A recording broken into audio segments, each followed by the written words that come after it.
पास fix पर आप सभी को स्वागत है। आज की क्लास है पाचन तंत्र का दूसरा भाग। पाचन तंत्र में मैंने पहला भाग को आपको पढ़ाया था। क्या था? पाचन तंत्र क्या है, पाचन तंत्र किसे कहते हैं और पाचन तंत्र में कौन कौन से अंग भाग लेता है और पाचन किसे कहते हैं। तो एक बार फिर से बताते हैं कि पाचन किसे कहते हैं। बड़े पदार्थ को छोटे छोटे फॉर्म में चेंज करना, बदलना ही पाचन कहलाता है। और पाचन तंत्र आहार नाल और पाचक ग्रंथि के समूह को क्या कहते हैं? पाचन तंत्र कहते हैं। तो पाचन तंत्र में आहार नाल का सबसे पहला भाग को पढ़ाया गया था, मुख गुहा। मुख गुहा मैंने पढ़ा था कि इसमें 32 दांत होते हैं, एक जीभ होता है और लार ग्रंथियां पाई जाती है, जिसमें 3 जोड़ी लार ग्रंथियां होती हैं। 3 जोड़ी लार ग्रंथियां एक दिन में 1.5 लीटर लार को स्रावित करता है। इन सभी क्लास को करने के बाद अर्थात मुंह में पाचन की क्रिया प्रारंभ हो गया था, जिसमें लाइसोजाइम नामक एंजाइम जो था वो क्या किया था? मुंह में था बैक्टीरिया को मारने का कार्य किया था, जीवाणु को मारने का कार्य किया था। वहां के बाद भोजन आता है ग्रास नली में, जिसकी लंबाई 25 सेंटीमीटर होती है और ये ग्रास नली है। और ग्रास नली में किसी प्रकार की भोजन की पाचन नहीं होता। ग्रास नली के बाद भोजन आता है अमाशय में, और अमाशय में आने के बाद भोजन यहाँ पर रहता है 3 से 4 घंटे तक रहता है। और 3 से 4 घंटे तक रहने में अर्थात स्टोर जो भोजन रहता है वो फुंडिक में रहता है। मीन्स आमाशय 3 भागों में बटा होता है। सबसे ऊपर वाला भाग को कार्डियक कहते हैं, बीच वाले भाग को फुंडिक कहते हैं और सबसे नीचे वाला भाग को पाइलोरिक कहते हैं। इन तीनों भाग में जो भोजन स्टोर रहता है वो रहता है फुंडिक वाले भाग में। और यहाँ से जैसे ही भोजन नीचे आता है तो हमें भूख फील होता है, मतलब महसूस होता है, लगता है कि भूख लगल है। अब थोड़ा और देरी होता है, थोड़ा और तेज लगता है। तो सर इंडिकेटिंग जो भूख वाला करता है एकरा में होता है रूजी। और रूजिया क्या होता है कि इंडिकेटिंग ऐसे उठता है और कहते भैया भूख लगल है, चचा भूख लग गया है, जाके खाना खा लीजिए।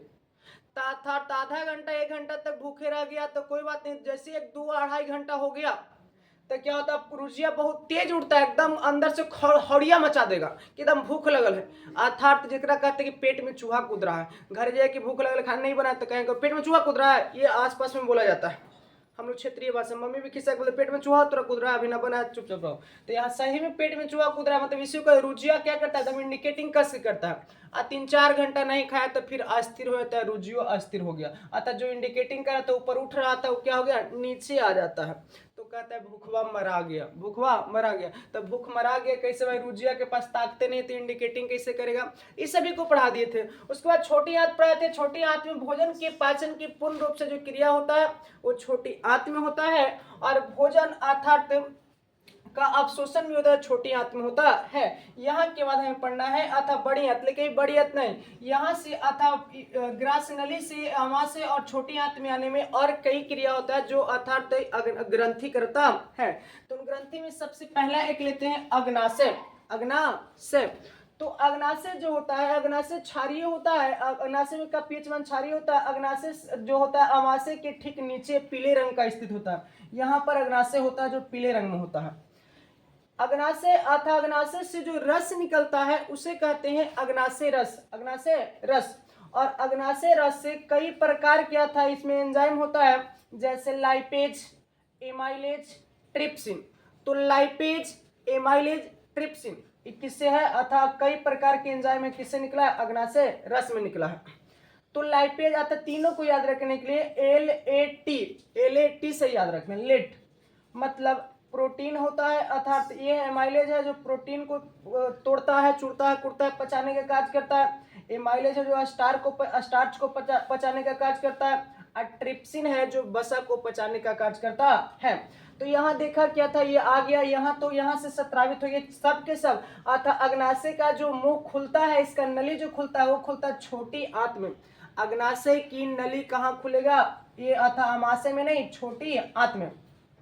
यहाँ तक तो आया ये, अर्थात जैसे ही यहाँ तक आया तब फिर भी अर्थात यहाँ भोजन पचावे मतलब तैयार नहीं, कहा कि ना हम ना पचावेंगे, हमको और थोड़ा क्षारीय चाहिए, और क्षारीय चाहिए, एकदम रुसल है बेचारा। तो तुरंत है यहाँ पर देख रहे हैं दाईं ओर, किस ओर? दाईं ओर। दाईं ओर होता है यकृत, मतलब लीवर। लीवर यकृत क्या करता है? क्या था? यकृत सबसे मनुष्य की सबसे बड़ी ग्रंथि है। ये नजर आ रहा है ब्लू से। यकृत मनुष्य की सबसे बड़ी ग्रंथि होती है और यकृत से निकलता है पीत रस। पीत रस यकृत पित्त रस को स्रावित करता है, और जो पित्त रस स्रावित होता है, यहाँ पे को झोला लग रहता है, थैला, जिसको झोला कहते हैं, पित्त रस की थैली कहते हैं। तो पित्त जो रस अर्थात जमा होता है यहाँ से निकलना का, उसे कहते हैं पित्ताशय, पित्ताशय।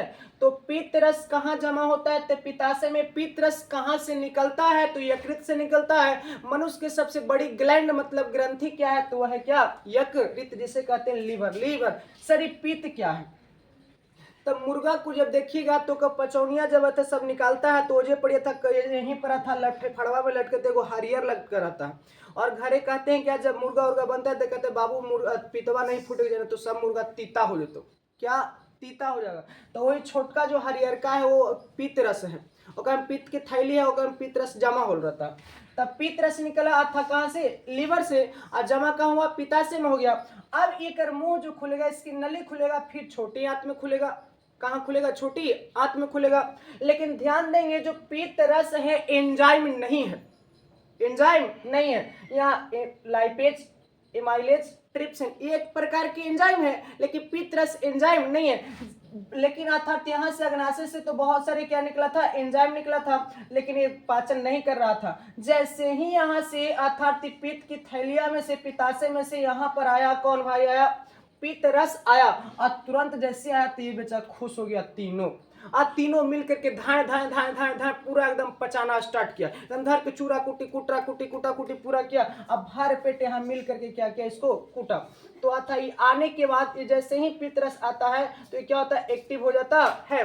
तो आइए हम आपका स्क्रीनशॉट लेंगे। अब हम देखते हैं अगले वीडियो, मतलब आगे देखते हैं। अब तब तक आप इससे स्क्रीनशॉट लेंगे।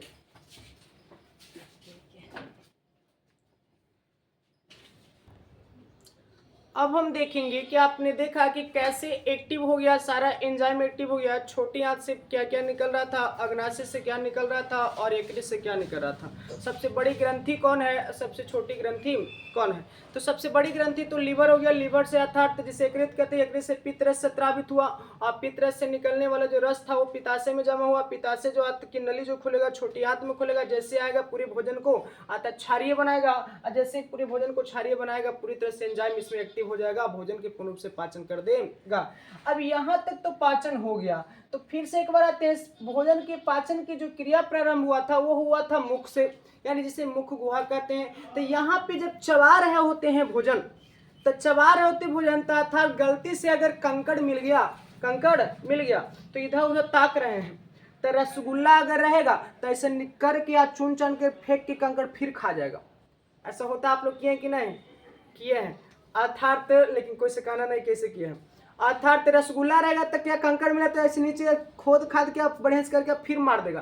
तो ये वाला जो मुहमा वाला जो भोजन हुआ था उसे कहते हैं बोलस, बोलस। आज जब मुंह से अंदर आ गया, छोटी आंत में पच रहा था, पचा हुआ भोजन जो था, लेकिन गलती से तबीयत खराब हो जाएगा तो वोमिटिंग होता है, जरा कहते उल्टी हो गया, ओए ओए करने लगा। तब बाहर जब निकलता है उल्टिया वाला भोजन में तो उसके कहते हैं काइम। क्या कहते हैं, काइम। मुंह वाले भोजन को क्या कहेंगे, बोलस।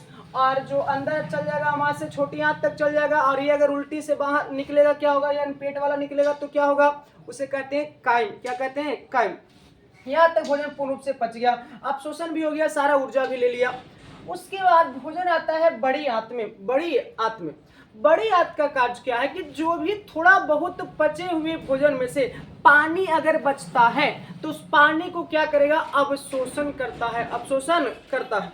तो पानी का अवशोषण कौन करेगा, बड़ी आंत। ये बड़ी आंत जो दिख रहा है ऐसे, ये बड़ी आंत की जो लंबाई होती है लगभग 1.5 मीटर, 1.5 मतलब मोटा मोटी 1.5 मीटर होता है इसका लंबाई। तो बड़ी आंत अगर कार्य नहीं करेगा तब क्या होगा सर, भाई बड़ी आंत अगर नहीं कार्य होगा तो लैट्रिन देखो हो ना, जब लैट्रिन होता है तो हर हर आके होता है, पतला लैट्रिन होता है, पनिये पूरा निकल जाता है। तो गलती से 10-12 गो लैट्रिन हो गया तो पानी चढ़ाया पड़ता है। तो पानी का अगर ये अवशोषण नहीं किया बड़ी आंत तो पानी पूरा हर हरा के निकले लगेगा, जिसे कहते हैं लैट्रिन होने लगा, पतला पैखाना होने लगेगा। और लैट्रिन होने की वजह से पानी सारा बॉडी के निकल जाएगा तो आप क्या हो जाएंगे, अर्थात तो लूज मोशन हो जाएगा। तो पानी के अवशोषण कौन करेगा, अर्थात ये पानी का अवशोषण करेगा बड़ी आंत। और बड़ी आंत से होते हुए फिर भोजन आता है, कहाँ आता है, यहाँ पाता है गुद्दा में। जो पचा हुआ भोजन है वो कहाँ आएगा, गुद्दा में, गुदा। इस वाले पार्ट को, लास्ट वाले पार्ट को गुदा कहते हैं। इससे पहले समझते हैं कि छोटी आंत आया था, बड़ी आंत से कनेक्ट हुआ था। तो जहां पे छोटी आंत और बड़ी आंत, छोटी आंत और बड़ी आंत जहां पे कनेक्ट होता है, जहां पे जुड़ता है, इस वाले पॉइंट को कहते हैं सिक्कम। क्या कहते हैं, सिक्कम। छोटी आंत बड़ी आंत के जुड़ाव स्थान को क्या कहते हैं, सिक्कम। सिक्कम, छोटी आंत बड़ी आंत के जुड़ाव स्थान को सिक्कम कहते हैं। और यही जुड़ाव स्थान पर एक उंगलीनुमा संरचना निकला होता है। इस उंगलीनुमा संरचना को कहते हैं अपेंडिक्स। अपेंडिक्स जगह जनरल भाषा में अपेंडिक्स कह देते हैं कि अपेंडिक्स हो गया। तो अर्थात अपेंडिक्स यही जो है कारणवश, किसी कारणवश खराब हो जाता है तो इसे बाद में काट करके निकालना पड़ता है, जिसे अपेंडिक्स कहते हैं। तो अपेंडिक्स होता कहाँ पे है, तो छोटी आंत बड़ी आंत के ज्वाइंट स्थान पर एक उंगलीनुमा संरचना होता है, उसे अपेंडिक्स कहते हैं। आई ज्वाइंटवा वाला भाग को कहते हैं सिक्कम। सिक्कम। और ये जो लटका हुआ है क्या है, अपेंडिक्स। Appendix, appendix. ये इसका कोई कार्य नहीं, ये अवशेषीय अंग है, फालतू के अंग है। पाचन क्रिया में या कोई भी महत्वपूर्ण कुछ क्रिया में काम नहीं करता। सर भगवान ने इसे बनाया क्यों, तो ऐसे कहा जाता है कि जब मनुष्य जंगली था अर्थात तो उस समय जंगलों में रहा करता था और कुछ घास वगैरह भी एक समय था जो खाया करता था या और कुछ खाया करता था, तो घास वगैरह पाचन की करने में ये पहले भूमिका निभाता था। लेकिन अब हम लोग अनाज खाते हैं तो कोई इसका भूमिका नहीं है। तो मनुष्य के अवशेषीय अंग का नाम आपने जाना क्या, अपेंडिक्स। अपेंडिक्स। तब भोजन यहाँ से पाचन हो गया, उसके बाद भोजन आ गया कहाँ, गुद्दा में, जहां पर समय समय पर जो अर्थात जितना मटेरियल था सोख लिया। अब जो अनपचा, जो फालतू बच गया, जो अपशिष्ट बच गया, अब हमारे बॉडी के लिए नहीं है, तो यहाँ आ जाएगा कहाँ, गुद्दा में। कहाँ आएगा, गुद्दा में आ जाएगा। और जैसे ही गुद्दा में आएगा तो यहीं से समय समय पर लैट्रिन होता था, बाहर निकल जाता है, तो गुद्दा के रास्ते से बाहर निकलता है। लेकिन एक थोड़ा और समझते हैं, कभी कभी क्या होता है, बच्चे में होता है रोग हो जाता है। बच्चे में रोग क्या होता है, ये गुद्दा वाला जो पार्ट है ना अर्थात तो थोड़ा बड़ा हो जाता है, बढ़ जाता है ऐसे। और जब बढ़ जाता है उसको किसी कारणवश से, तो उसको लैट्रिन नहीं हो पाता, उसको दवा देना पड़ता है, जमा हो जाता है। क्योंकि अर्थात इसका होल जो है बड़ा हो जाएगा, तो अर्थात प्रेशर यहाँ नहीं दे पाएगा। जब प्रेशर नहीं दे पाएगा तो निकलेगा भी नहीं। तो ऐसे रोग जो होते हैं बच्चे में होते हैं, इसका हॉल बड़ा होने के कारण उसमें लैट्रिन नहीं होता, बहुत दिन पर होता है, उसको दवाइयाँ देना पड़ता है। तो ये रहा भोजन, अर्थात यहाँ से कहाँ है, यहाँ अर्थात बाहर निकल गया, तो पूर्ण रूप से पाचन तो हो गया। लेकिन पाचन कितने चरणों में हुआ, अब हम उसको देखते हैं। तब तक आप इसे स्क्रीनशॉट लेंगे।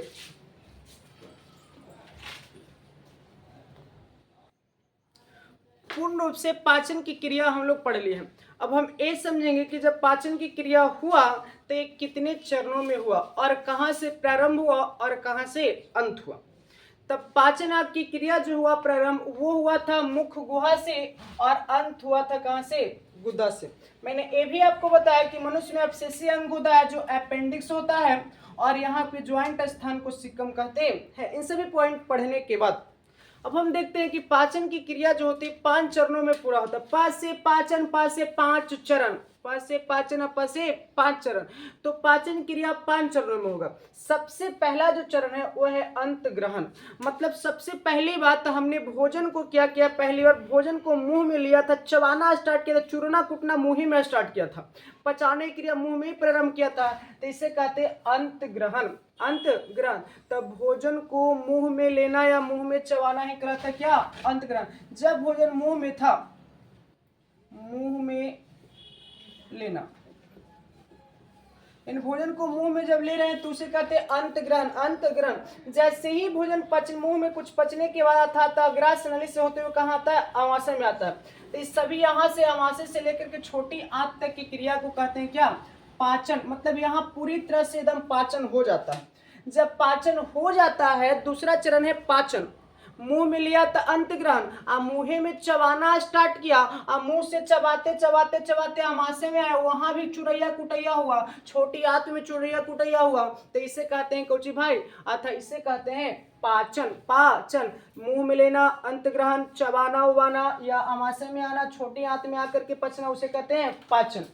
अब कहते हैं अवशोषण। अवशोषण, अवशोषण का मतलब जब पच गया था छोटी आंत में तो जितने भी मटेरियल था उस सभी को क्या किया, खींचने का कार्य करता है, सभी ऊर्जा को अर्थात सोखने का कार्य करता है, सबको खींचने का कार्य करता है, उसे कहते हैं अवशोषण। और सब ऊर्जा को तो खींचिए लिया, उसके बाद छोटी आंत से भोजन आया बड़ी आंत में, तो बड़ी आंत भी क्या करता है, जितना पनिया रहता है उस सबको क्या करता है, खींच लेता है। तथा इस तीसरा चरण हो गया अवशोषण। अवशोषण, पहला चरण मुंह में लेना, अंतग्रहण। दूसरा चरण अर्थात पाचन करना, तो पाचन छोटा से बड़ा कर रहा है। तीसरा चरण है मटेरियल को क्या करेगा, अवशोषण करेगा। चौथा चरण है कि मटेरियल तो जब सब अवशोषण हो ही गया तो सगरों बॉडी में ताकत चाहिए। पाचन की क्रिया, अवशोषण की क्रिया तो यहीं पर हो रहा है, पेट में हो रहा है, लेकिन हमको बॉडी, हाथ में चाहिए ताकत, चाहिए इस बॉडी में चाहिए ताकत, पैर में चाहिए, ब्रेन में चाहिए ताकत। तब जब ऊर्जा को खींचा था छोटी आंत के सबसे नीचे वाला भाग, तो ऊर्जा को सभी जगह पहुंचाने का कार्य करेगा। सभी जगह मतलब अर्थात ब्रेन तक पहुंचाएगा, ये हाथ तक पहुंचाएगा, अर्थात बॉडी से पूरे बॉडी ऊपर से नीचे तक अर्थात पैर तक पहुंचाएगा। तो ऊर्जा को सभी जगह तक पहुंचाना उसे कहते हैं स्वांगीकरण। स्वांगीकरण, तो चौथा चरण है स्वांगीकरण। स्वांगीकरण, और चौथा चरण के बाद आता है पांचवा चरण मल परित्याग। जो अपशिष्ट पदार्थ बच गया, जो अर्थात अनपचा भोजन बच गया, उसे कहते हैं मल परित्याग। मल परित्याग। तो मैंने 2 वीडियो में अर्थात पाचन की पूरी तरह से अर्थात पढ़ाने की कोशिश किया। Thank you, best of luck. अगर पहला वीडियो आप नहीं देखें तो उसे जा करके देख सकते हैं। Thank you.